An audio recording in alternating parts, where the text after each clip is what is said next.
Hi అండి. ఇది mutton biryani part 1 పార్ట్‌గా పెడతానని చెప్పాను కదండీ! ఇది ఫస్ట్ పార్ట్ 1. ఫస్ట్ ఏ నాన్ వెజ్ తీసుకొచ్చుకున్నా ఫస్ట్ చికెన్ అయినా, మటన్ అయినా ఫస్ట్ మంచిగా నీట్‌గా వాష్ చేసుకోవాలి.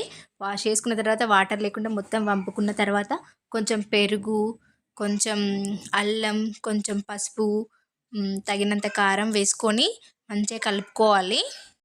లాస్ట్‌లో ఆయిల్ కూడా ఒక టేబుల్ స్పూన్ వేసుకొని మంచిగా నీట్‌గా కలుపుకోవాలి. అప్పుడే ముక్కలకి కారము, పసుపు, అల్లం మొత్తం నీట్‌గా మంచిగా పడుతుంది. ఇది కలుపుకున్న తర్వాత కాసేపు పక్కన పెట్టేసుకోవాలి. ఒక 15 మినిట్స్ అట్లా పక్కన పెట్టేసుకుంటే అన్ని ముక్కలకి మంచిగా పడుతుంది. ఫస్ట్‌లో మనం పెరుగు వేసుకున్నాం కదా!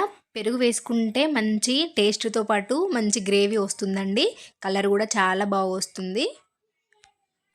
ఇవన్నీ వేసుకొని కలుపుకున్న తర్వాత ఒక 10-15 మినిట్స్ మూత పెట్టుకొని పక్కన పెట్టేసుకోవాలండి. అప్పుడే అన్ని ముక్కలకి మంచిగా పడుతుంది.